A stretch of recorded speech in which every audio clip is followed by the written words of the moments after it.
Bismillahirrahmanirrahim. Alhamdulillahi rabbil alamin. Wassalatu wassalamu ala asyrafil mursalin Sayyidina wa nabiyyina Muhammad ibn Abdullah Rasulil Amin wa ala alihi wa ashabihi wa man tabi'ahum bi ihsanin ila yaumiddin. Subhanaka la ilma lana illa ma 'allamtana innaka antal alimul hakim. Rabbi shrah li sadri wa yassir li amri wa hlul 'uqdatam min lisani yafqahu qawli. Rabbi yassir wa la tu'assir, Rabbi tamim bi khair wa ba'd.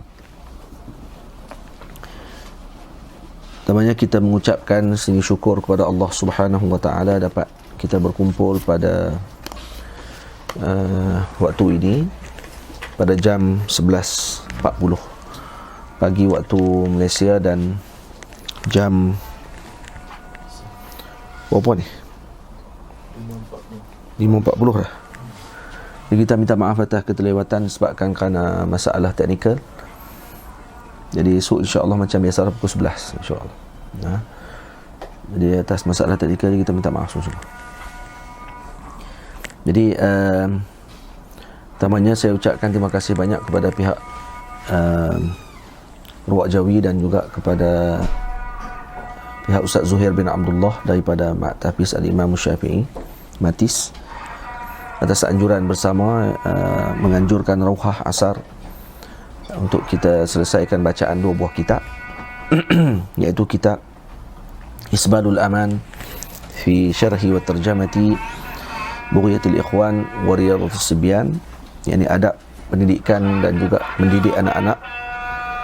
Dan yang kedua kitab Fathul Muta'ali fi Adabil Ilmi wat Talaqqi, iaitu kitab berkenaan dengan adab-adab belajar yang kita tidak baca lagi. InsyaAllah akan selesai kitab ini yang pertama, baru kita akan baca kitab yang kedua insyaAllah.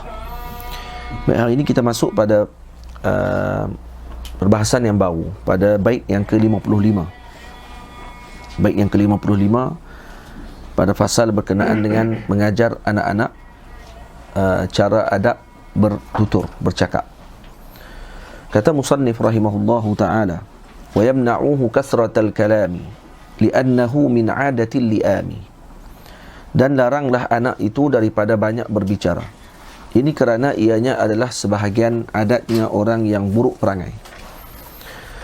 Jadi membanyakkan ucapan maksud di sini iaitu dengan tidak ada faedah.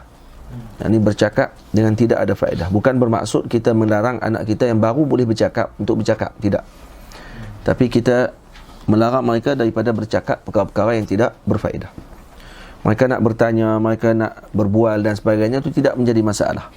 Yang menjadi masalahnya ketika mana takut diucapkan ucapan yang tidak baik, maka pada waktu tersebut perlu dilarang kepada anak-anak tadi. Karena itu larangan bercakap banyak ini adalah pada urusan yang tidak penting dan tidak diperlukan.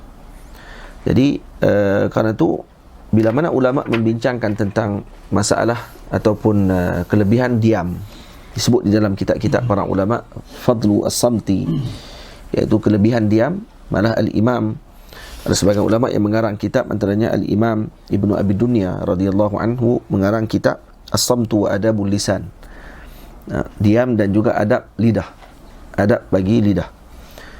Maka bila para ulama membahaskan tentang kelebihan diam, ini bermaksud mereka mencela bercakap banyak tanpa faedah dengan maksud sebaliknya.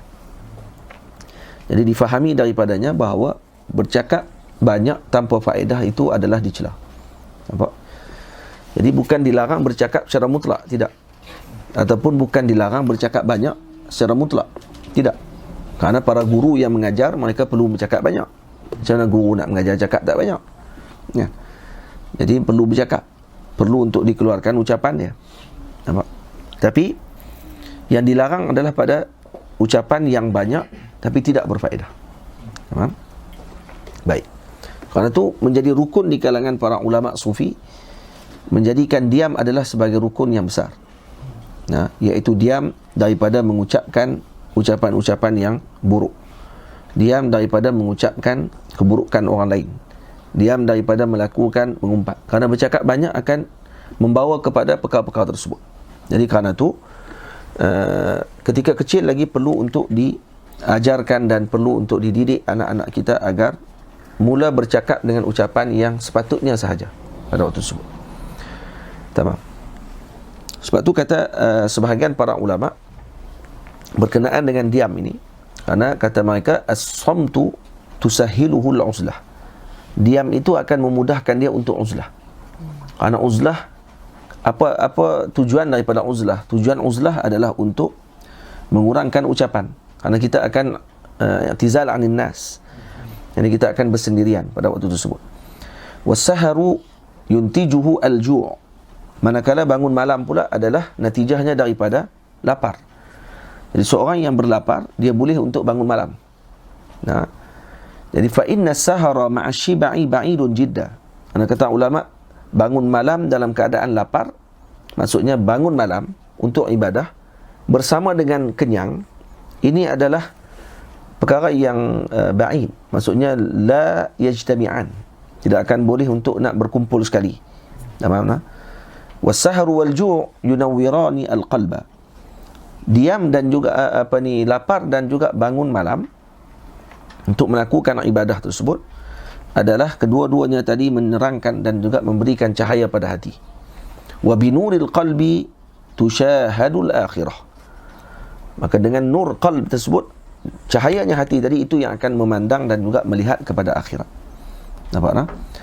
Karena para ulama sufi mereka meletakkan as-sahar, as-samt, kerana kesemua ni adalah rukun yang besar untuk mencapai kepada an-nufus al-mardiyah, maksudnya jiwa yang ataupun nafsunya yang terdidik.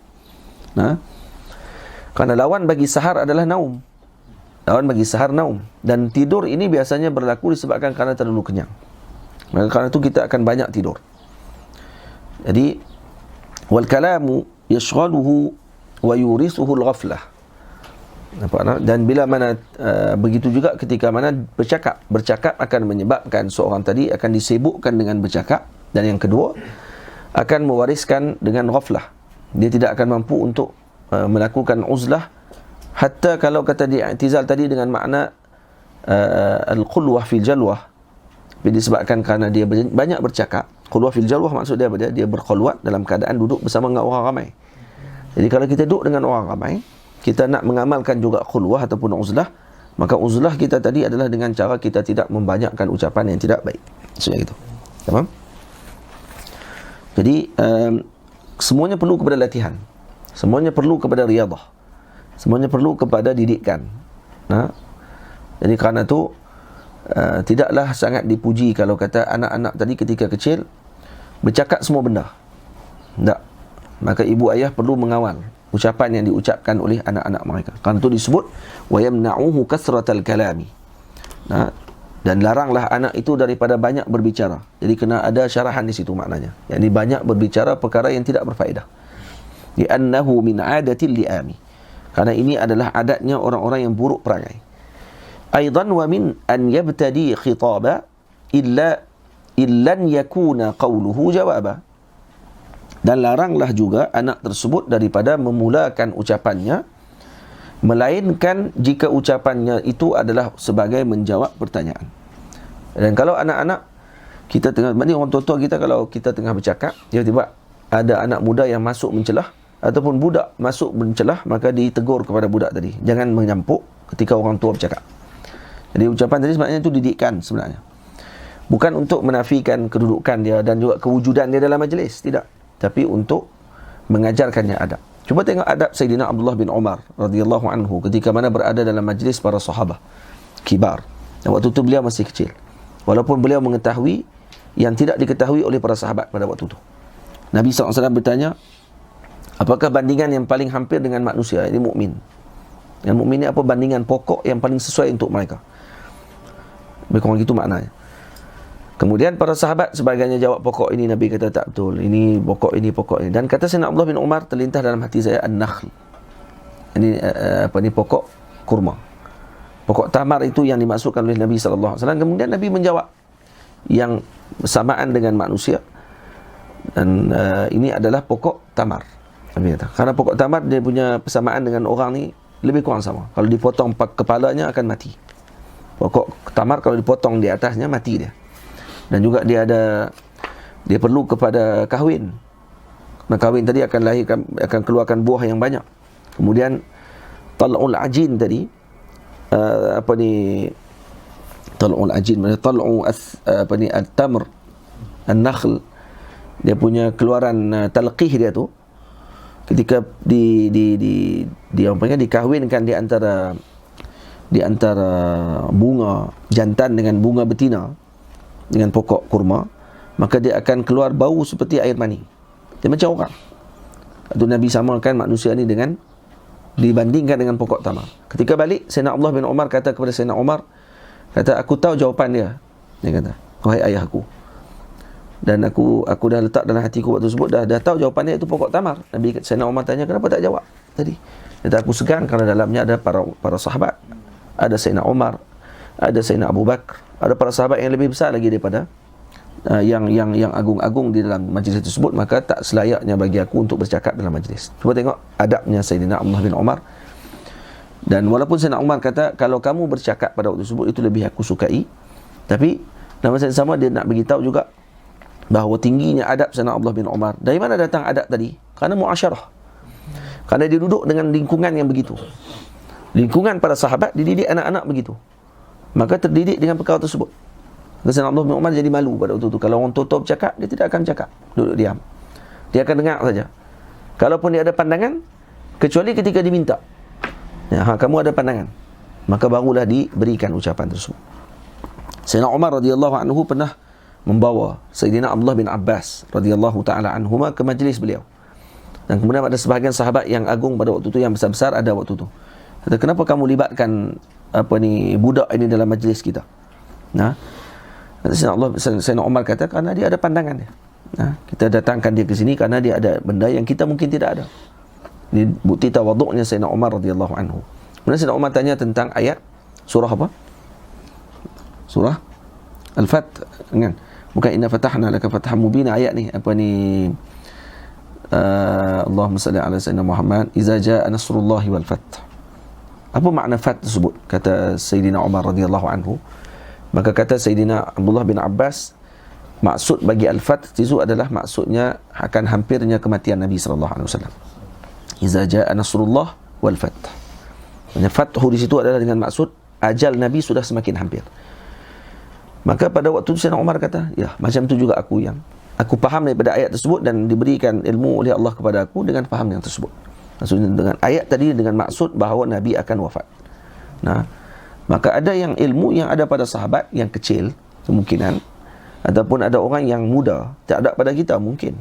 Tapi ada orang muda ketika bersama dengan majlis orang tua-tua, maka perlu bagi mereka untuk beradab pada waktu tersebut. Tidak bercakap melainkan diminta pada waktu itu. Nampak tak? Tidak bercakap melainkan ketika mana kita dipinta untuk bercakap. Nampak? Ini bukan hanya untuk budak-budak saja ni. Untuk orang yang berada dengan golongan yang besar daripada dia pada waktu tersebut. Faham? Kita duduk dalam majlis para ulama. Ulama tengah bercakap. Kalau kita di peringkat murid dan sebagainya, maka sepatutnya kita diam pada waktu tersebut. Tidak perlu untuk kita bicara. Melainkan diminta oleh guru tersebut untuk kita bercakap. Sebab tu hatta cara duduknya, tempat duduknya dan sebagainya pun diberi perhatian oleh ulama. Nanti kita akan baca dalam kitab Fathul Muta'ali fi Adabil Ilmi wat Talaqi, insya-Allah. Baik. Summal yamina yamna'uhu minha battan dawaman dahrahu yada'ha. Dan kemudian laranglah juga anak tersebut daripada bersumpah. Sekali-kali tinggalkanlah ianya sumpah selama-lamanya.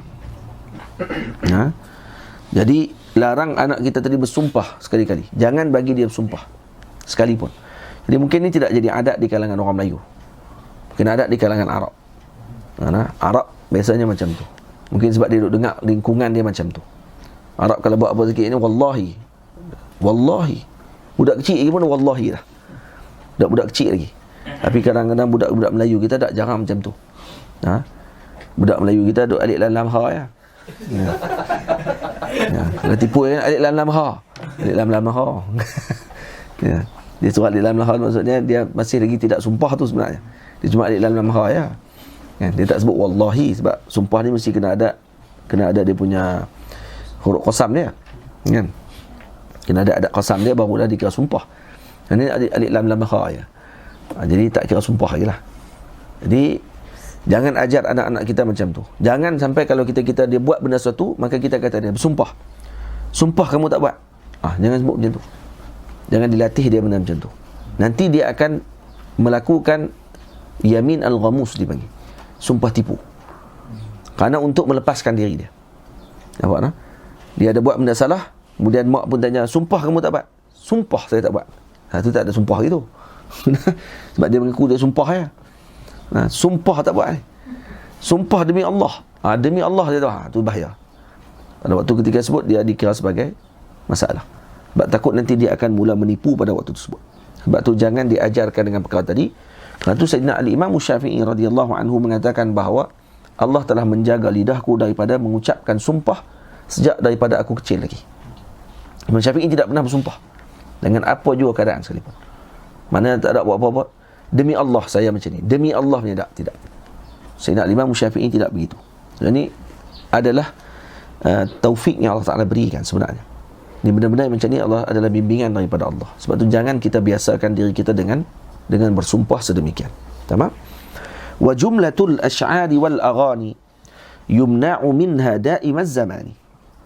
Juga laranglah dia daripada mengalunkan syair dan lagu-lagu yang tiada faedah. Laranglah ianya setiap masa. Kalau dengar anak dia dengar lagu Korea, kan? Lepas tu dengar lagu apa ni, mampu-mampu ni, buka YouTube dengar lagu pelik-pelik ni, kan? Tapi kalau lagu apa ni, Asadun singa, Namirun harimau, lepas tu lagu buat lagu raya pula tu kan. Atau mungkin dia nak cara pembelajaran lah. Tidak lagu-lagu yang tidak berfaedah dan tidak ada kaitan dengan pengajiannya, maka sebaiknya untuk dielakkan. Lagu orang putih ke, lagu apa-apa ke, sebaiknya dielakkan daripada anak-anak tersebut mendengar. Kerana apa? Kerana nanti akan dibiasakan dia dengan perkara-perkara tersebut. Biasakan dia dengan mendengar lagu-lagu yang berfaedah lah. Kalau dengar lagu ni, sebab lagu ni, muzik ni adalah perkara yang fitrah bagi manusia. Dia suka dengar bunyi-bunyian, suka dengar lagu, suka dengar alat muzik, dan orang pun kadang-kadang kalau dengar, tangan dia akan bergerak. Dengar lagu yang rentak yang dia minat, maka dia akan bergerak tangan dia akan seronok. Mau tak bangkit menari ya. Sebab tu tak bangkit menari ni, kurangnya pergerakan pada tubuh ni adalah kerana apa? Kerana sempurnanya akal seorang tersebut. Bukan kita mengatakan bahawa para sufi yang bangkit menari tadi kurang akal, tidak. Kita kata apa ni, Allahumma salli ala sayyidina Muhammad, dia masing-masing gerakannya. Ada yang ketika sebut majzub, ditarik oleh Allah Ta'ala, maka dia menggerakkan tubuhnya pada waktu tersebut. Ada yang bergerak tadi kerana berdasarkan hadis Nabi SAW, para sahabat berzikir seperti pokok ditiup angin. Maksudnya mereka bergerak. Kerana dengan pergerakan tersebut juga akan menyebabkan apa ni, orang panggil ada nasyat. Maksudnya dia ada semangat untuk zikir tersebut. Lepas tu dalam Naqsyaband, atau dalam Syazili sendiri, ada berdiri ketika zikir, kemudian kita gerakkan tubuh kita. Ada gerakan darwish dengan pusing, dengan gerakan apa ni, circle tu, pusing, dan semuanya ada falsafahnya masing-masing. Cuma bukan gerakannya seperti tarian disko. Jangan orang gila putih wayar. Lepas tu ataupun duk gig kan, semuanya duk apa ni, duk hentak rambut. Hentak rambut patutnya hentak kepala kat dinding tu. Tu baru betul kan. duk main rambut ya. Tu kalau ada rambut lah, tak ada rambut, pening kepala itu. Otak duk goyang otak dia keluar kat telinga. Jadi jangan biasakan anak kita dengar lagu-lagu macam tu, lagu rock. Kerana lagu pun nama rock dah. Rock ni batu. Maksud dengar kerah semua batu. Sebab dengar lagu-lagu yang lembut, qasidah. Qasidah memuji Nabi sallallahu alaihi wasallam. Lagu-lagu apa ni, syair-syair yang mana boleh membina jiwa. Nampak? Diajarkan doa-doa dan berbagai, macam-macam ada. Lagu-lagu yang apa ni, syair-syair yang disusun oleh para awliya, para ulama, itu lebih sepatutnya dikenalkan kepada anak-anak kita. Banyakkan mereka dengan salawat. Kenalkan mereka dengan salawat kepada Nabi sallallahu alaihi wasallam. Jadi insya-Allah nanti mereka akan terhalang daripada mendengar perkara tersebut. Kerana bekas ini dengan apa yang diisinya. Kalau bekas tadi biasa diisi dengan air apa ni, jus, air minuman yang lazat, dia tak akan bubuh air kencing dalam tu. Kalau kata dia timba, dia tak sama dengan cawan. Dan cawan orang tak bubuh baju dan basuh. Ada orang pergi bubuh sependa lancawan. Bila-bila nak pergi basuh lagi, nak bubuh tuang dalam mesin basuh. Dia orang kemudian timba. Sebab timba orang tahu dah ni dibuat untuk nak bubuh benda-benda kotor ni. Jadi jangan jadikan hati kita ni seperti timba. Jadikan hati kita ni seperti jak untuk letakkan air saja. Untuk bubuh air yang lazat, yang manis. Nanti untuk dituang pula kepada orang lain. Jangan jadi timba. Timba dia boleh terima semua. Air mutlak pun boleh. Tapi dalam timba orang tak bubuh sirap. Jarang orang bubuh sirap. Jadi Tuan Ram waktu kenduri. Tu pun di Malaysia. Malaysia yang pakai Tuan Ram ni. Kok belah besar ni tak tahu dia pakai apa, tak tahu. Kita tak pernah tengok kan. Jadi Malaysia, kok belah tadi Indonesia tak tahulah. Tapi bekas-bekas macam tu diisi dengan perkara yang pelbagai. Ada bekas yang diletakkan khusus dalam bilik air. Ada bekas yang diletakkan khusus ketika dijamu kepada tetamu. Dan ada cawan tertentu yang hanya dihantar kepada tetamu yang terhormat sahaja. Dia tak akan bagi semua cawan. Ada cawan khas yang dia akan keluar waktu ketika tetamu yang baik datang, dia akan bawa keluar cawan tersebut. Dan ada waktu tertentu yang dia tak akan keluarkan cawan tu. Faham? Dan kalau ramai majlis apa semua ni guna cawan plastik. Lepas guna lempak. Ni bukan cerita pasal cawan ni. Cerita kata falsafah cawan tadi, ada benda yang diisi dengannya, dan macam itulah hati kita dan anak-anak kita perlu untuk dijadikan hati mereka seperti wi'ak tersebut, bekas tadi. Bekas mana yang kita nak jadikan hati anak kita? Kalau kita nak jadikan bekas hati anak kita tadi seperti timba yang boleh masuk semua benda, wasakh, baju kotor pun masuk, baju elok pun ada dalam tu, air mutlak pun masuk, kadang-kadang air kencing dia masuk pun termasuk ke dalam timba tu. Dan kemudian letak dalam jamban saja, dalam tandah saja. Ataupun kita nak jadikan hati anak kita seperti jak yang benar menerima air yang baik untuk dituang pula kepada cawan-cawan yang baik pada masa yang akan datang. Maka kita sendiri yang akan menilai perkara tersebut. Baik. Jadi berikan kepada mereka dengan perkara yang terbaik. Fa innahu min a'zamil afati. Minta maaf. Apa yang tiba-tiba lari kat itu? Jauh sangat tu. Wa jumlatul asy'ari wal aghani yumna'u minha da'imaz zamani. Sebab tu ada syair-syair, lagu-lagu yang sekarang ni yang membawa kepada kecintaan. Lagu yang membawa kepada ishq, rindu kepada wanita. Duk cerita pasal pipi orang perempuan, duk cerita pasal bibir orang perempuan, duk cerita pasal mata orang perempuan, duk cerita pasal orang perempuan, dan sebagainya. Sebaiknya untuk dielakkan anak-anak untuk mendengar lagu-lagu tersebut. Nampak tak? Macam lagu pada mula lagu Aisyah, mula-mula tu, yang dinyanyikan oleh kumpulan yang asal nyanyi lagu Aisyah. Lagu tu semata-mata Aisyah, tapi bila ditukar dengan saduran yang baik pada mengingati Ummahatil Mukminin, Ummul Mukminin Aisyah radhiyallahu anha, Sayyidatina Aisyah, maka tu yang sepatutnya untuk dijadikan oleh para komposer, penulis lirik ni, bawa orang kepada yang baik. Tengok lagu-lagu Raihan sampai lah jadi evergreen. Kerana apa? Kerana semuanya bawa kepada kenal Allah, kenal Rasulullah sallallahu alaihi wasallam. Tapi selepas zaman tu dia jadi mula meliu sikit. Nasyid pada zaman Nada Murni, The Zik, semua kali tu nasyid-nasyid yang ketuhanan, nasyid yang bawa orang kepada semangat, nasyid bawa orang kepada untuk ingat kepada Allah dan Rasulullah SAW. Mai pada zaman yang moden sikit, dia nak ikut dengan arus. Patutnya anak muda yang perlu dididik, kita pula ikut dengan arus. Untuk apa? Untuk khorak tijari. Kalau kita buat untuk tijari, untuk perniagaan, maka pada tersebut dia tidak akan dipandang dengan pandangan yang baik. Akhirnya buat lagu pasal percintaan, lagu pasal jumpa di universiti, lagu pasal jumpa hang di universiti yang kita sama-sama bodoh. Tajuk dia macam tu. Lah kali duduk sono tu pakai kepiah. Pakai kepiah adalah hati serigala. Kepala kepiah. Atas kepala ni pakai kepiah. Yang perempuan pula pakai tudung labuh. Pakai purdah. Di balik purdah serigala betina. Jadi kita tak mau yang macam tu. Kita nak anak-anak ni dididik dengan akhlak seperti mana yang dia pakai, macam itulah dalaman dia.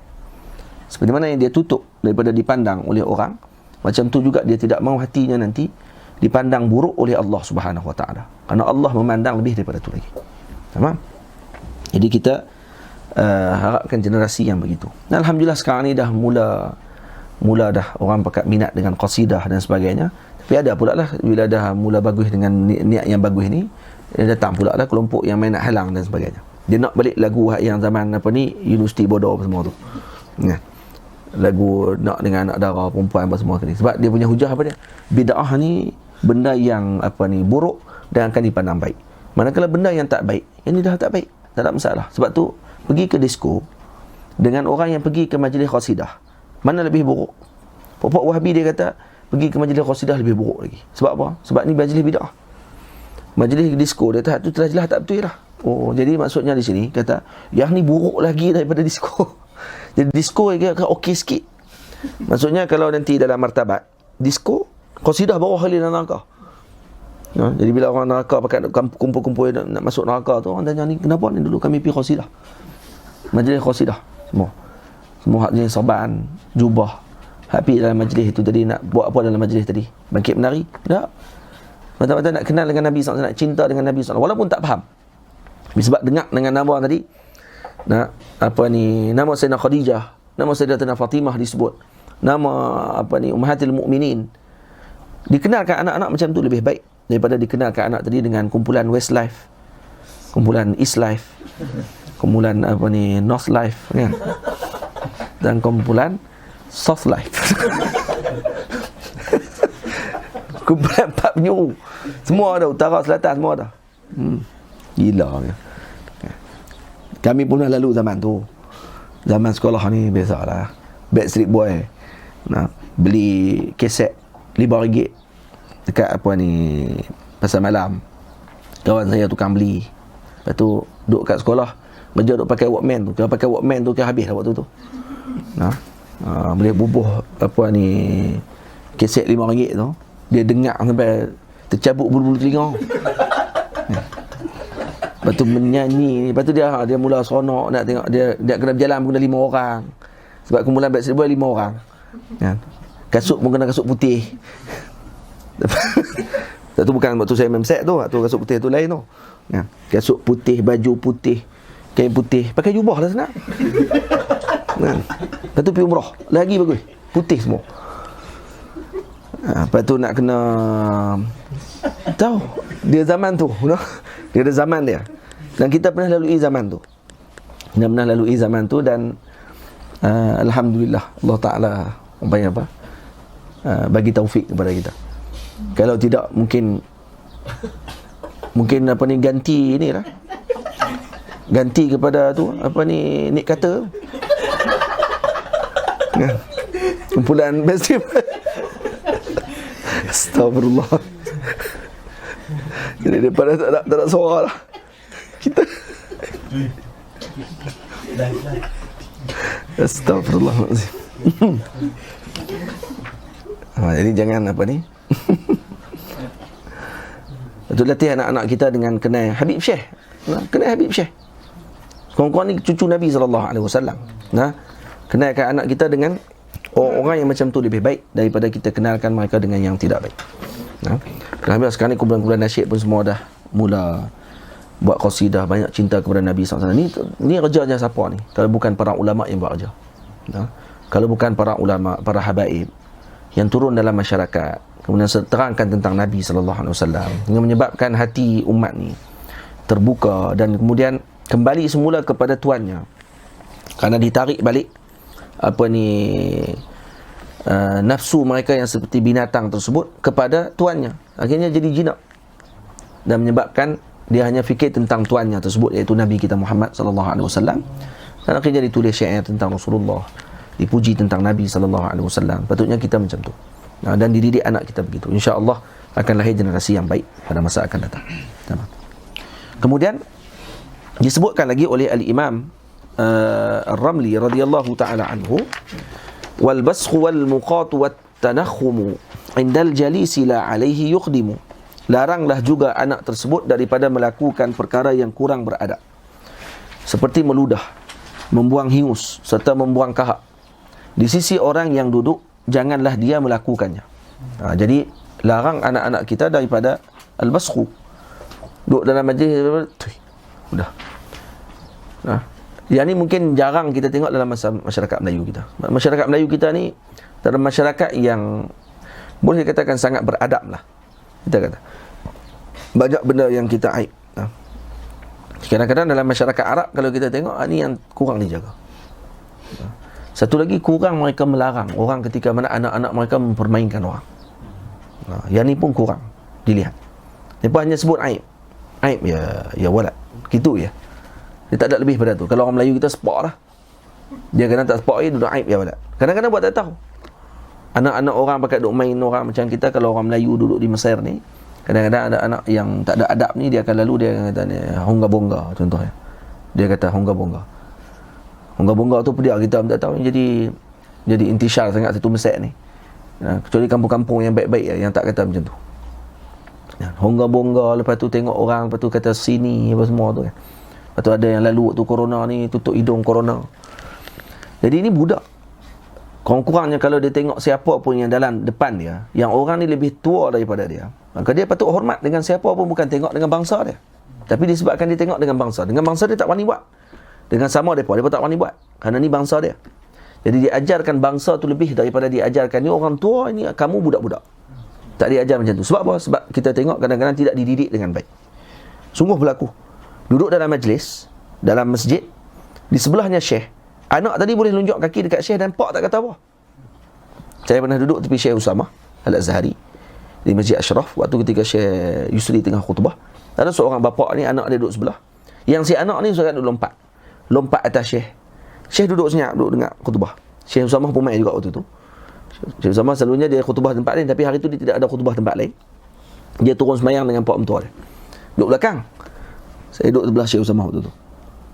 Syekh masa tu tak edi lagi mustasyar presiden waktu tu. Duduk. Dan Syekh pula kepiah tak pakai jubah ya. Syekh tak pakai kepiah. Jadi yang budak ni duduk lari lompat. Duduk pusing. Pak tak kata apa. Tak kisah anak tu duduk kat depan. Lunjuk kaki kat Syekh. Yang kita pula duduk tengok, budak ni. Ya. Tengok kecil besar, tapi kecil kan. Yang pak tak kata apa, pak duduk. Pak relax, tak kata apa. Dia sebab tu kerana didikan macam ni, jadi menyebabkan anak-anak tadi berterusan sampai ke besar. Kemudian kalau salam dengan orang tua kita kalau Melayu, salam dengan orang tua daripada lebih tua sikit saja pun kita dah suruh cium tangan. Bukan tua tu mesti janggut putih. Tengok anak kita dengan kawan kita saja, bila suruh salam, cium tangan. Disuruh cium tangan dah waktu kecil. Nah, ni tak dididik. Cuba tengok masyarakat orang putih. Kalau tengok filem Mak Saleh, kalau salam dengan bakal pak mentua pun supaya salam dengan kawan dia dekat disko. Ya. Pak mentua dia panggil nama. Kalau nama pak mentua dia tadi Jason Statham, contohlah nama dia. Dia panggil Jason ya. Nah. Pak mentua Jason Statham. Kalau pak dia nama Dwayne Johnson, dia panggil Dwayne ya. Dwayne. Duk mana Dwayne? Dia panggil Dwayne ya. Dwayne Johnson. Siapa dia Dwayne Johnson tu? Pak dia lah. Nah. Dia panggil gitu Jadi dia masuk dia kira tak orang panggil tak ada adab lah. Salam dengan pak mentua pun salam macam ni Dan kadang-kadang tu filem-filem yang macam tu mendidik orang, bila seorang yang dia tengok, dia kata macam ni rupanya dengan mak ayah macam ni. Dia biasa aja. Islam tidak ajak macam tu. Islam dia ajak kita cium tangan orang tua. Kerana semua ni adab ni ada dalam sunnah Nabi SAW. Dan diajar oleh Nabi SAW. Tapi ditinggalkan oleh sebahagian di kalangan umat. Lepas tu kadang-kadang ada sunnah-sunnah yang dilakukan oleh masyarakat kita, kadang-kadang jadi gharib pada masyarakat Arab. Sampai masyayikh tambih balik. Contoh macam tahnik. Tahnik, orang Melayu, kita ni sejak pada kecil kita dah tahu dah. Kata ada belah mulut. Pergi jumpa dengan orang soleh. Belah mulut ni bukan pergi jalan-jalan, pergi kat kedai makan. Pergi bawa anak kedai makan, tengok tokai kedai makan. Turun tahnik tak? Dan itu dah. Bukan tahnik ikut dan, dia akan cari orang soleh. Tengok orang-orang yang, jadi anak-anak daripada kecil lagi tahu dah, nak belah mulut ni kepada orang-orang yang ada kedudukan dalam masyarakat. Maksudnya orang-orang soleh. Bukan semua orang walaupun dia ada kedudukan. Jadi itu yang dihantar kepada mereka untuk belah mulut. Di Mesir, di negara-negara Arab sebahagiannya tak ada benda tu. Sampai masyayikh kita sebut, Syekh Yusri pernah sebut ketika mana dibawa anak-anak kita pergi kat Syekh akan kata, ni masyarakat Arab, cuba tengok ni. Ini sunnah yang orang Arab sendiri tak buat. Orang Arab anak beranak tak ada mai pun tahnik dekat masyayikh. Mereka sonok dengan diri mereka ya. Tengok orang Melayu, macam mana orang Melayu hidupkan balik sunnah ni. Itu yang disebut oleh masyayikh sendiri. Maknanya para guru kita, para orang tua kita terdahulu yang mereka ni belajar, mereka mendidik umat ni dengan ahwal mereka sehingga menyebabkan ni jadi akhlak pada waktu tersebut tanpa perlu diucap, tanpa perlu orang Melayu tahu apa dalil dia, tapi diikut kerana apa? Kerana telah ditinggalkan oleh generasi yang terdahulu. Masyayikh kita yang balik daripada Makkah mai duduk dalam masyarakat Melayu, kemudian dididik masyarakat dengan akhlak mereka dan akhirnya jadi sunnah, jadi ikutan kepada masyarakat. Nampak tak? Beza zaman sekarang, balik 4 tahun, 5 tahun duduk di kampung, pecah belah kampung habis. Hak orang duk buat tak boleh buat dah. Hak benda tu ada pesandaran, kata tak ada pesandaran. Selawat tengah-tengah tarawih pun tak boleh, selawat tak boleh, bid'ah dolalah. Nikah online tak apa. Ya. Selawat tengah tarawih bid'ah, tak pernah dibuat dalam negara Arab. Dia tengok negara Arab semua buat. Itu pening. Mamak kari macam tu. Mamak makan kari kepala ikan, lebih kurang tu. Dia makan otak ikan tu, jadi otak dia macam otak ikan tu kecil je. Bukan Pok Mang tak apa. Pok Mang dengan Adam. Korek dengan mata-mata ikan pun tak apa tu. Ni jenis mamak maju servis laju ni. Servis laju, cakap laju, perang macam mana pula benar tak betul. Lepas tu jenis nak troll. Dia nak kono, tak tahu nak kono kot mana dah. Nampak tak? Ni jangan kita jadi macam tu. Tu anak-anak ni perlu dididik ucapan mereka, cara dia bercampur dengan orang dan sebagainya. Faham? Jadi didikan di sini bukan hanya didik pada ketika kecil je. Nanti waktu ketika nak dihantar mereka untuk belajar, dengan siapa mereka nak belajar, di tempat mana mereka nak belajar, semua tu kena tengok. Yang pak ni bukan main lagi kuat ahli sunnah, hantar anak pergi ke tempat Wahabi. InsyaAllah anak tadi balik nanti kapiak dia. Punya pak ni tak betul. Pak yang pak dah buat ni, semua ni bid'ah dhalalah finnar. Kalau pak tu tak apa, dia cerdik tok guru tak apa.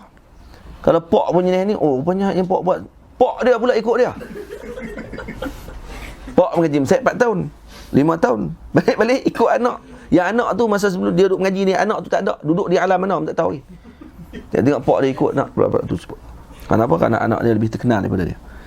Sebab tu nak hantar anak duduk dengan siapa, mengaji dengan siapa. Lepas tu kena perhati benda-benda yang macam tu. Jangan dibiarkan. Lepas tu kita banyak doa kepada Allah. Kena banyak doa kepada Allah. Moga-moga Allah Ta'ala jaga anak cucu kita. Bukan akhlaknya saja, tapi juga pada i'tiqadnya. Dijaga oleh Allah Ta'ala daripada terpengaruh dengan kelompok yang tidak diberikan panduan oleh Allah dan Rasulnya sallallahu alaihi wasallam. Yang tidak ada dalam hati mereka kecintaan kepada Allah dan Rasulnya, dengan kecintaan seperti yang telah ditunjukkan oleh salafus soleh yang terdahulu. Dan mereka tidak akan mengikuti golongan yang bercakap tidak seperti mana apa yang diucapkan oleh para salafus soleh yang terdahulu, dan tidak berakhlak dengan akhlaknya para salafus soleh yang terdahulu. Jadi kita elakkan, moga-moga Allah Ta'ala jaga daripada perkara tersebut. Amin ya rabbal alamin. Mana masa akan datang kita tak pasti. Kemungkinan kita yang bercakap ni kadang lebih diuji oleh Allah Ta'ala. Atau kita yang paling bimbang tadi. Yang paling kita bimbang sekali yang tu. Cuma kita dah serahkan nanti. Kita dah bagi anak kita dengan didikan, kita dah hantar dia kepada guru yang sepatutnya. Kalau dia, Allah Ta'ala tetapkan dia dengan taufik tersebut, insya-Allah khair. Sebab tu kita tu sendiri kena jaga. Itu kata ulama, ibu ayah tu sendiri yang perlu untuk menjaga diri mereka pada ketika mana mendidik anak-anak mereka. Kalau mereka tidak jaga pada waktu tersebut, maka nanti Allah akan uji dengan anak-anak mereka. Na'udzubillah min dzalik. Itu ada satu cerita, ada seorang peniaga Arqasus. Kita banyak panggil Arqasus kan, yang betulnya Arqasus. Air Arqasus. Arqasus ni sejenis akak kayu. Di Mesir ni kalau bulan Ramadan ni banyaklah. Dia akak dia buat air, campur dengan soda. Dia adalah cara buat dia tu. Harap pernah ajak tapi lupa. Dia beli akak dia tu, boleh buat sendiri. Akak ni pahit. Kalau minum pahit. Kalau tengok luak macam ketum. Kalau geng ketum mai kot ni, dia melompat lah tengok. Jadi saya suka minum air ni. Air ni pahit, tapi dia akan manis dekat tekak. Tambah-tambah kalau minum sebelum waktu maghrib, lagi dia. Sebab dia kata azan maghrib dengan zuhur tadi persis sama, dia kata. Jadi dia, ayat ni Al-Qasus ni, dia rasa macam tu. Dia rasa dia ajaib sikit. Dia rasa pahit pada mulut, pada lidah, tapi dia manis pada tekak. Jadi ada seorang peniaga Al-Qasus. Dia tengah duduk berniaga. Ini kata Syekh Muhammad Khair Fatimah, dia cerita dalam kitab dia. Dia kata ada seorang peniaga Al-Qasus tengah duduk berniaga. Tiba-tiba ada seorang budak mai beritahu, kata, tuan, dia berniaga, dia bubuh Al-Qasus ni dalam bekas buat daripada kulit. Ni cerita ni 100 tahun yang dulu. Cerita ni 100 tahun dulu. Yang berlaku di Syria. Jadi dia bubuh dalam bekas kulit khirbah tu, bekas buat daripada kulit tu. Dia buat Al-Qasus dalam tu, jadi siapa nak minum, tuang lah. Dia akan tuang lah. Jadi dia kata tiba-tiba ada seorang budak mai beritahu, kata tengah duduk niaga tu, duduk jual Al-Qasus tu, ada seorang budak mai beritahu, kata ni ada seorang budak lagi duduk di belakang, dia dah tebuk bekas tu. Lepas tu dia tebuk sikit, dia sedut 5 kali. 5 kali ayak dah sedut tu. Minum ayak daripada Al-Qasus tu, daripada bekas. Dah kali tertebuk lah. Tapi dia tebuk tak keluar, kecil aja. Beda untuk dia nak isap ayak tadi, sebab dia tak beli. Dia tebuk Tebuk, dia minum 5 kali, dia isap 5 kali, lepas tu dia lari. Bila dia tanya balik, peniaga ni sedih sebab bekas dia dah bocor. Kemudian dia terpaksa tampai balik.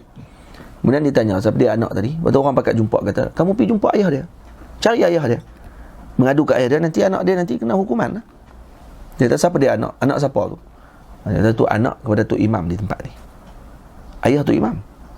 Maksud imam di masjid di tempat tersebut. Dia kata, macam mana saya nak tegur? Itu anak imam, dia kata. Imam tu yang memimpin masyarakat di kampung ni. Macam mana saya nak tegur anak kepada dia? Dia kata, tak, dia akan ambil perhatian dengan apa yang kamu cakap. Anak ayah ni bagus, orang baik, orang soleh. Maka bila jumpa dengan si ayah, dia pun lepas semayang, habis semayang saja terus jumpa dengan si ayah, dia beritahu kepada ayah tadi. Dia kata, tuan imam nak beritahu, tadi anak kamu telah tebuk bekas saya dan kemudian dia minum 5 kali air tersebut. Sebab abang sekali dengan 5 kali tu. Ya, abang sekali. Sebab kawan budak tadi beritahu, siap beritahu lagi berapa kali dia sedut. Jadi si ayah ni pun rasa sedih terus waktu tu. Tok imam ni kata, terima kasih banyak beritahu. Dia kata, esok saya akan maklum. Saya akan beritahu saya nak buat apa dekat anak saya ni. Esok kamu jumpa balik saya. Jadi dia pun balik ke rumah. Balik terus tanya kat bini dia. Dia beritahu, kata, anak kita dah buat benda sekian-sekian. Nah, anak kita dah buat sekian-sekian. Saya dah bagi makan yang halal. Saya dah usaha dah bagi makanan yang halal sungguh-sungguh dekat anak kita dengan kamu, dia kata. Dekat isteri dia kata. Apa lagi yang salah yang saya buat sampai dia boleh buat macam tu kat orang lain? Dia boleh buat makanan tebuk makanan orang, bekas orang tanpa izin. Kemudian boleh minum macam tu pula, boleh lari pula. Tak bayar. Ni siapa dia yang ajak dia ni? Apa yang saya buat, dia kata. Saya dah usaha dah sungguh-sungguh. Baik, tak ada benda lain, dia kata, melainkan kamu juga kena muhasabah. Dia kata kat bini dia. Dia tak cari anak dia lagi. Kata kat bini, kamu kena tengok balik diri kamu. Dan kamu kena cari, ada tak kamu bagi makan dia benda tak elok? Si bini kata, tak ada. Dia kata, tak ada benda yang tak elok. Semua yang abang bagi duit tu, satu dah saya masak, saya makan. Tak ada benda lain yang saya campur daripada benda tersebut. Akhirnya kata si suami, tak apalah, dia nak turun sembahyang asar, kamu fikirlah sampai esok pagi. Dan saya beritahu Pak Wai, dia kata, kalau esok tak jumpa juga jawapan kenapa anak kita jadi macam tu, kamu bersiaplah barang, saya akan hantar balik kepada mak kamu tanpa rojak. Tak ada rujuk dah. Mana cerai terus esok. Tu dia. Bini teriak, kata, salah saya di mana, dia kata. Tak salah tak mana tak tahu, dia kata. Tapi kamu kena fikir, apa yang sampai jadi anak kita macam tu, sampai macam tu sekali. Ni orang 100 tahun dulu punya solehnya mereka sampai tahap macam tu. Maka balik si suami ni, asak dia tak sembang dengan bini dia. Asak nak suruh bini dia fikir balik apa yang dia buat. Sepanjang sementara anak dia jadi macam tu. Sampailah satu tahap, esok subuhnya, sebab suami dia kata, selepas subuh, kalau saya balik subuh nanti, esok, kalau tak ada jawapan juga, bersiaplah barang. Saya akan hantar terus kepada mak ayah kamu, dan tidak ada rujuk lagi. Habis dah, selesai. Maksudnya kamu akan saya ceraikan. Balik subuh tu, isteri dia seronok. Isteri dia ceria waktu tu. Terus dia kata, saya dah ingat dah. Kenapa jadi macam tu? Terus si suami tanya, kenapa? Cerita. Dia kata, dulu waktu mengandungkan dia. Cerita balik zaman mengandung ni. Waktu mengandungkan anak kita tersebut, satu hari, ada seorang bawa mai buah rumman, buah delima, dan buah delima tersebut nak diserahkan kepada jiran kita di sebelah rumah, tapi jiran tu tak ada. Maka orang tadi mai ketuk pintu rumah kita, dan dia minta untuk kita jaga sekejap. Akulah yang tu waktu tu ada, untuk aku jaga sekejap, dan kemudian nanti bila tuan rumah dah balik, serahkan kepada tuan rumah tadi. Bila bawa masuk ke dalam rumah, datang perasaan aku waktu tu, aku mengandung, dan aku mengidam pada waktu tu nak rasa buah delima tu. Dan perasaan yang nak rasa sangat-sangat orang mengandung. Dia kalau main mengidam ni, tak boleh kata apa dah. Minyak gas pun dia minum. Dan dia main mengidam ni, petrol pun dia rasa. Lalu kot minyak petrol, dia rasa, oi awak wangi macam dengan kasturi. Petrol pun dia nak. Tak ada orang macam tu. Nah. Jadi dia kata teringin sungguh nak makan buah delima tu. Sikit pun tak apa dah. Akhirnya saya buat macam mana dia kata. Saya ambil jarum, saya cucuk kat buah delima tu. Saya cabut, ada sikit dia punya ayak tu, saya minum. Saya tarik rasa dia tu. Cucuk lagi, saya minum lagi. Cucuk lagi, cucuk ya. Cucuk nak tengok apa, lubang tak ada. Cucuk dengan jarum, ada kesan tak pada apa ni buah delima tu? Tak ada kesan apa. Cucuk 5 kali dia kata. 5 kali itulah yang dia minum. Hak sebiji macam tu dia buat balik kepada orang hak jual al-qusus tu. Allah. Dan dia kata, rupanya Allah Ta'ala dah balas balik dah hari ni. Anak kita buat macam tu. Nampak tak? Kama tadi tu dan kalau buat balik seperti mana yang kamu lakukan. Akhirnya tidak diceraikan isteri dan dia balik. Dan waktu balik tadi, waktu dia pergi ke masjid, jumpa pada waktu Zuhur. Kerana janji dah Zuhur esok tak jumpa. Sehari tu kan. Zuhur tu dia jumpa dengan si penjual ni. Penjual ni terkejut sebab tadi dia kata, orang pertama yang mai beli air aku adalah anak kamu. Dan kemudian dia bagi duit pula waktu tu. Nampak? Jadi ni kata ini adalah taubatnya dia, kerana ibunya telah bertaubat daripada dosa yang telah dia buat dulu, iaitu pi minum, pi cucuk buah rumman tadi, buah delima tadi, dengan keadaan kerana terlalu inginkan buah tersebut. Tamam. Ada seorang cerita lagi, seorang raja yang mana dia ketika mana ada puteri raja, anak raja. Dan cerita ni saya pernah cerita sebelum ni. Dan puteri itu sangat cantik. Satu hari si raja ni benarkan untuk puteri dia keluar bersiar-siar di dalam negara tanpa diiringi oleh siapa pun. Dia boleh keluar seorang dia. Maka seronoklah si puteri ni. Boleh berjalan-jalan, shopping. Bukan shopping lah, jalan je. Maka dia tutup, kalau dia tak mau bagi orang kenal, dia kata dia puteri. Dia sebab lawa sangat. Maka dia pun keluar jalan sampai habis balik. Sampai di istana, tengok-tengok dia teriak. Dia tengok puteri dia menangis. Dia tanya, kenapa kamu menangis? Dia kata, tadi masa saya berjalan daripada awal kota sampai ke hujung kota, habis dah balik, tak ada apa-apa masalah. Tapi ketika saya sampai dekat istana, waktu nak masuk, datang seorang lelaki, peluk saya, cium saya pada waktu tersebut. Jadi saya terkejut. Maka saya pun lari masuk dalam dan menangis, kerana saya telah macam dinodai lah, kena cium tu. Apa kata raja? Alhamdulillah, syukur kepada Allah Ta'ala. Kata dia, Kenapa ayah syukur pula? Saya kena cium, ayah syukur pula dah. Patutnya marah lah. Carilah Pak Long tu. Tak, dia kata ini adalah balasan kepada dosa yang telah saya buat dulu. Raja kata, kalaulah saya buat lebih. Dulu saya waktu ketika muda, saya pernah cium seorang perempuan. Dalam keadaan yang dia bukan isteri saya. Dan sekarang Allah Ta'ala balas balik kepada anak saya. Anak saya dicium balik. Kalaulah saya buat lebih daripada tu kepada perempuan tersebut, maka anak saya pun akan dilakukan lebih daripada tu. Sebab tu, kata ulama', seorang tadi kena jaga betul-betul. Kalau kita waktu ketika mana muda ini, sebelum kita berkahwin, macam itulah nanti akan dinilai balik kepada anak-anak kita. Itu jaga betul-betul. Yang ni benda ni disebut oleh Nabi SAW. Kama tadinu tudan. Di mana kamu buat, kamu akan dibalas semula. Aman? Lepas tu kena jaga elok-elok. Jaga elok-elok. Dan mohon doa kepada Allah Ta'ala. Itu kata-kata, kita ni banyak ada seorang pun yang tak berdosa, Ustaz. Semua berdosa. Habis tu nanti anak-anak kita tak selamat lah daripada semua benda tu. Tak, kita kata serah kepada Allah Ta'ala. Serah kepada Allah Ta'ala. Yang penting kita kena selalu kembali kepada Allah. Maksudnya kena bertaubat. Kalau kita ada dosa dan sebagainya, kita bertaubat kepada Allah Ta'ala. Yang kita memang pun berdosa. Manusia ni kerana dia pendosa. Tamam? Ini minta ampun kepada Allah. Jadi sebab tu sebelum kita tengok kepada orang, tengok kepada diri kita dulu.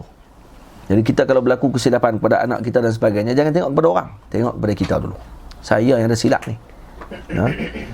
Kalau isteri pula bila tengok, isteri pula kata, saya yang ada silap ni.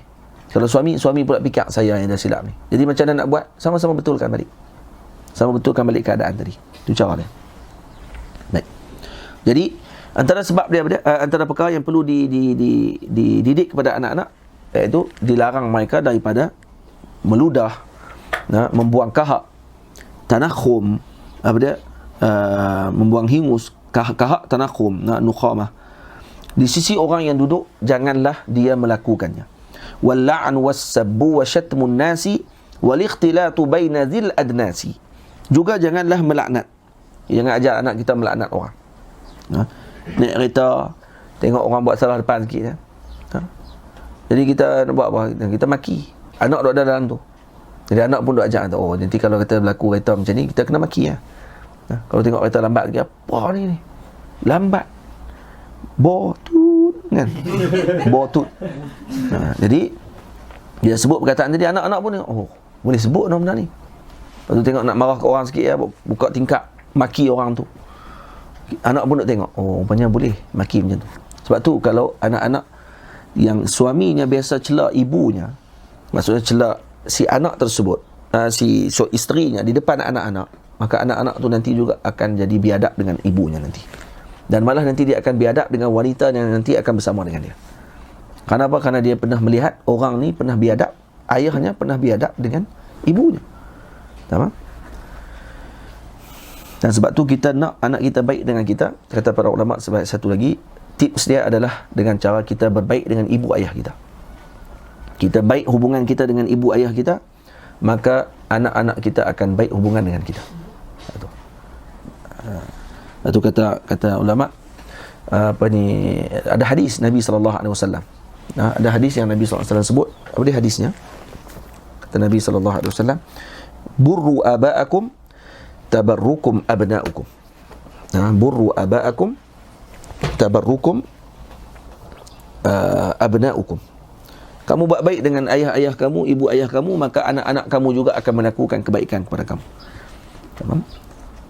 Itu ada cerita yang seorang nak bunuh si ayah dia. Duduk dengan menantu, dan menantu dah tak larat nak jaga si ayah. Akhirnya bagi cadangan kepada suami untuk bunuh si ayah tadi. Dapat harta cepat sikit. Maka si anak tak mau. Akhirnya dipujuk oleh si isteri. Anak pun setuju nak bunuh ayah.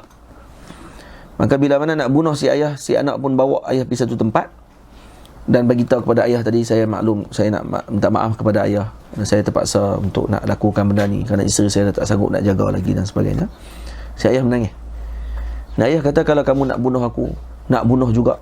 Mula ayah merayulah, janganlah bunuh aku. Kamu anak aku yang besarkan kamu. Tak, saya nak kena bunuh juga. Jadi hilang perasaan dah waktu tu. Jadi si ayah kata, kalau macam tu kamu nak sungguh-sungguh bunuh aku, jangan bunuh di sini. Bawa aku satu tempat lagi.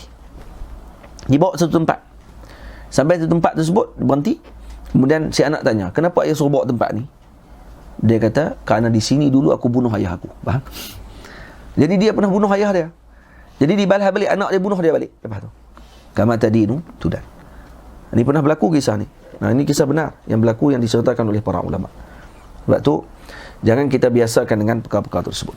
Kita baik dengan ayah kita. Kalau ada salah dengan ayah kita, dengan mak kita, mohon ampun kepada Allah Ta'ala. Kalau mak ayah dah meninggal, lawat maqam mereka selalu. Minta ampun. Moga-moga Allah ampunkan.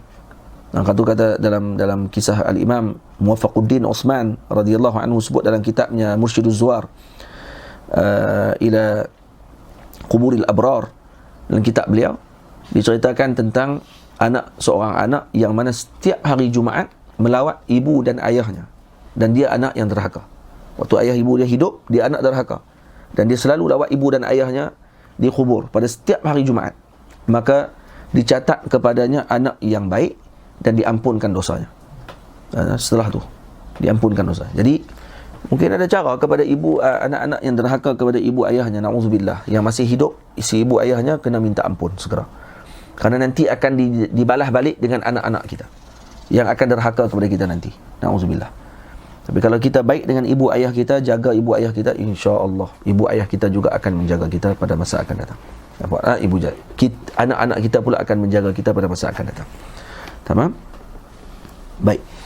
Dan kemudian kata Syekh sini, dan janganlah bercampur dengan orang yang suka melakukan perbuatan tercela. Jadi jangan larang anak kita daripada melaknat orang, larang dia daripada mencerca dan mencela manusia, dan janganlah bercampur dengan orang-orang yang suka melakukan perbuatan tercela. Jadi jangan dudukkan mereka dengan orang-orang yang buruk akhlaknya. Nah, tadi saya panggil Muhammad Abu Nur, bagi tahu kat dia ni Imam Ghazali sebut apa. Dengar dia apa? Dia dengan Aisyah, oh rupanya tak boleh nak cakap dengan orang tua-tua ni. Tapi biasalah, dia lupa. Lagi dia kata balik, kamu adham apa ni gini-gini.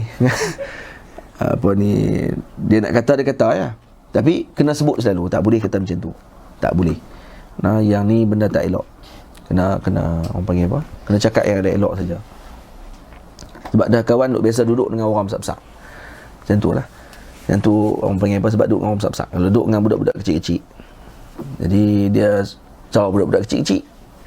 Nah, ni tu cara duduk dengan orang besar-besar, dia jadi otak dia mungkin besar sikit daripada hak budak-budak pada zaman dia. Sebab dia duduk biasa muamalah dengan orang besar-besar. Faham? Ada sisi baik dan ada sisi negatif lah pada benda tu. Tapi ala kulli hal, yang penting kena tengok selalu agar mereka dijaga oleh Allah Subhanahu Wa Taala.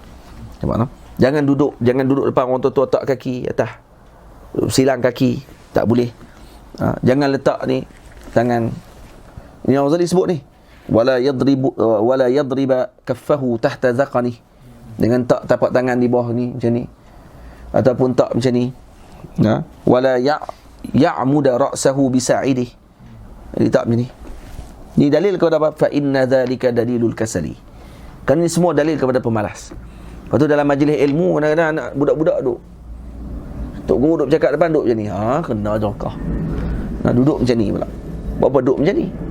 Ada yang lagi sekarang lagi tak ada jenggot pun duduk main jenggot, duduk. Nah, dia pun tahu lah, yang duduk mati dulu tahu. Duduk kena jokah. Tak ada jenggot pun, budak lagi umur 12 tahun, duduk. Bang lagi. Nah, orang tu terkejut. Tambah orang KL pula lagi, dia cepat terkejut. Lepas tu cepat terkoyak. Kena jokah sikit lah. Tak pernah jokah. Pak dia pun tak pernah jokah dia. Ni kena jokah. Lepas tu kena didik, kena hantar anak-anak. Kita mungkin tak mampu nak sebut macam tu ke anak kita, guru dia nanti akan sebut. Yang ni tak boleh, yang ni tak boleh, yang ni boleh, yang ni tak boleh. Tu nanti baru dia akan terdidik dengan baik, insya-Allah. Faham? Dan kemudian kata Syekh lagi apa dia? Wa yalzamuhu kasratat tawadhu'i wa tarka ma bada lahu min tam'i fa innahu min a'zamil afati hakaituhu naqlan 'anis thiqati. Dan lazimilah anak itu dengan membanyakkan tawadhu' dan tinggalkan apa yang berkaitan dengan ketamakan. Jadi ajarkan anak kita dengan tawadhu'. Jangan diberikan dia dengan perkara-perkara yang kemewahan. Jangan. Nanti akan disebut. Jangan jauhkan dia daripada mencintai emas dan perak. Sonok dengan emas, dengan perak, sonok dengan benda-benda yang macam tu. Jangan dibiasakan dia dengan perkara tersebut. Ajarkan dia tawadhu'. Suruh dia tawadhu' selalu. Orang tawadhu' ni akan diangkat oleh Allah. Man tawadhu'a rafa'ahu Allah. Orang yang tawadhu' ni akan diangkat oleh Allah Ta'ala. Kena sebut itu selalu kepada dia. Jangan rasa bangga diri. Jangan sonok ketika orang puji. Jangan cepat naik jet. Naik jet. Jangan suka kena jet. Dia takut lagi orang panggil terbalik kat belakang. Orang panggil. Tu kalau tengok kena jet sikit ya, terus kita kena ni terus. Bagi dia terbalik terus. Dia jangan bila orang duk jet, kita sampai tak boleh nak beza orang jet ke orang perli. Kata kemah tu. Dia biasalah tu memang. Lebih kurang tu memang kemah juga sikit. Lah. Yang kita ni orang perli ya pun. Dia rupanya duk berasa kata orang puji dia. Sampai tak boleh nak tahu nada orang puji dengan orang perli. Tapi orang Kedah dia pakar dalam bab ni. Orang Kedah dia pakar bab jet naik, lepas tu dia perak pergi dia turun. Orang Kedah dia boleh bab ni. Negeri lain kita tak tahu. Negeri lain ni kadang-kadang ada juga, kadang-kadang kita tengok dia jenis orang panggil kalau puji-puji lajak pun dia tak tahu, tak faham. Dia ingat, memang puji betul ni. Dah, dia rupanya kita tengah duk lah. Rupanya tak faham. Yang kita duk perli. Sebab tu anak-anak kena hantar pergi Kedah. Kena duduk dengan tok-tok guru Kedah ni, baru dia tahu dia nak kena perli ke, dia nak kena puji ke, dia nak kena sonok kan, macam mana. Nampak tak? Ini kalau duduk dengan ustaz-ustaz aja duk puji saja. Baguslah. No. Ish, masya-Allah. Sedapnya suara entah. Nah, suara ini suara sedap lah. Sedapnya suara entah. Nasyid lagi. Yang budak tu tarik terus.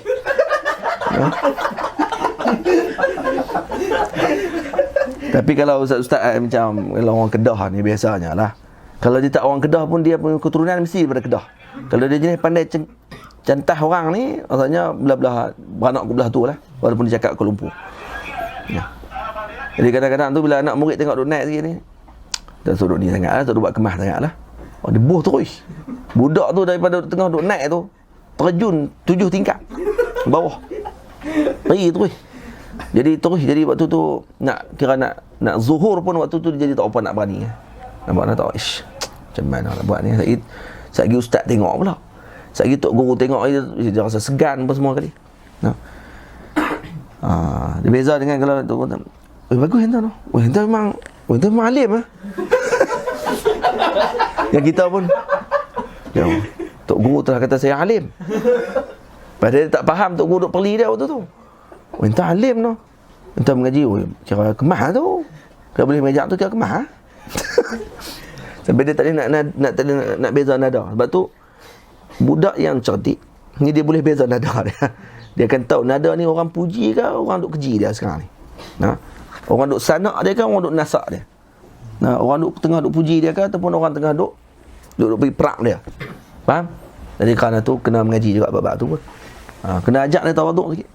Kena bagi tahu dekat dia kata jangan duk makan puji sangat. Kalau orang duk puji-puji sangat ni, kadang-kadang dia bukan nak puji pun. Dia nak pelekeh kita ya. Nah, lepas tu jangan duk makan sangat dengan puji tu. Tengok orang duk kata sekian ni, kita jangan duk pakai sangat tu. Al-multafitu la yasil. Orang yang banyak berpaling tak sampai dia. Pegang yang tu. Kamu berpaling banyak dengan ucapan orang, kamu tak akan sampai nanti. Nah, kamu nak pi ke satu tempat, kamu aja duk pusing tengok kok bazar Ramadan tu. Tak sampai rumah tu. Nampak tak? Tak sampai ke tempat yang kita nak pi tu. Boleh? Kamu nak pi ke bazar Ramadan. Nak pi bazar Ramadan tak ada tu ni. Nak pi bazar Ramadan, nak pi beli apa ni murtabak. Lalu kedai roti john. Beli roti john lu. Saya tengok lalu pula Allah ayam percik pula. Sampai kat murtabak duit habis. Allah tadi main nak beli murtabak, habis duit kau benda lain. Al-multafitu la yasil. Tu kalau nak beli murtabak lah. Lekeh sangatlah murtabak tu kalau nak buat bandingan tu. Ni kita nak sampai ke syurga Allah Ta'ala. Duduk pusing dengan puji orang. Pusing dengan orang duk kata benci sangat kita. Pusing pula orang keji sikit kita jadi terkoyak. Pusing sikit kalau orang duk komen tak elok sikit kat kita, kita dah boleh dah duduk dah. Nah, macam nak tutup komen dah. Wah, tak boleh duduk ni. Sebab orang dah mula duk mencela saya ni. Nah. Saya tak tahu kenapa orang bagi perhatian sangat. Orang dengki dengan saya kot. Orang bukan dengki. Orang meluat. Faham tak? Jadi kadang-kadang kalau jadi macam tu, kita kena sedap diri. Sebab tu anak-anak jangan duk ni sangat. Duk angkat tanpa kita perak sudah. Dia perak sudah tu baru tahu, rupanya pak aku bukan puji pun. Dia kena ambil kat sunah-sunah orang jeneri. Bila orang baling.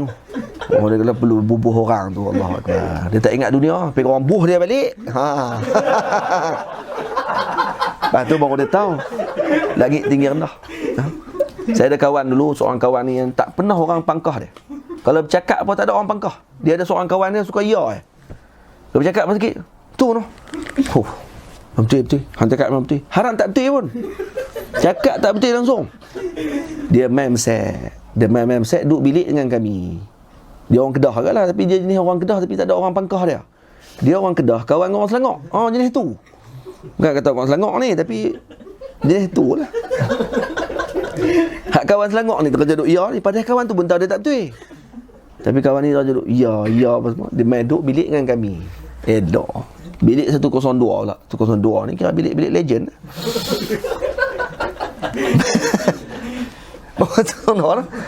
Main duduk bilik dengan kami, tengah duduk bersembang kat dapur. Dia duduk bercakap berkolak pandangan dia. Pandangan tak betul. Lain kali kita pangkah. Kita kata, lah yang kawan ni duduk ya apa kata. Tu kan betul tu, tak kena tu kata. Kawan tu koyak terus. Rupanya tu koyak tu bukan sekejap. Lama koyak tu. koyak lama. Dia berasa sungguh rupanya. Dia rasa macam dia jatuh kursi tu hari tu. Dan mulai pada hari itu dia mula berhati-hati daripada mengeluarkan pandangan. Sebab dia tahu dah lepas ni dia kena pangkah. Cakap tak betul lagi, perak pangkah tu. Dia perak pangkah tu. Lepas tu dia mula berhati-hati. Baru dia tahu langit tinggi rendah. Dan yang duk kena pangkah, duk ke pangkah orang pun, dia pun kena pangkah juga. Pakat-pakat kena lawan pangkah lah. Dia sebab tu lawan pangkah ni kuat, dia boleh masuk debat perdana. InsyaAllah dia boleh menang. Sebab dia kuat pangkah orang. Senangnya ajak anak-anak kita buat apa? Jangan duk kerja pangkah orang. Ajak anak kita, jangan bercakap kalau tak perlu. Kalau kita tengok tak perlu, tak biar. Ini duk cakap pandai. Malah kena pergi sekolah kena buli. Duk cakap pandai. Yang geng sini duk tengok ni. Budak ni duk buat cakap pandai boleh. Kali kena buli. Lepas kena buli, kita agak yang teruk. Cuba kalau pergi semua buat baik dengan orang. Jumpa orang tua-tua bagi salam semua kali. Tapi bukan jadi bodoh. Sampai kena buli juga. Tak, dia ada jati diri dia. Sebab tu kena, anak-anak ni kena dah susun dah daripada kecil ni. Kena hantar dia, cakap dia kena elok. Orang Melayu ni dia punya susunan dia comel sebenarnya. Dia ada mengaji silat. Silat pula dia ada seni dia. Dia ada pertahanan diri. Kemudian dia ada keyakinan diri. Nampak tak? Itu kena ada. Dan walaupun kecil lah, tapi bila dah nak lawan dia pakai spray.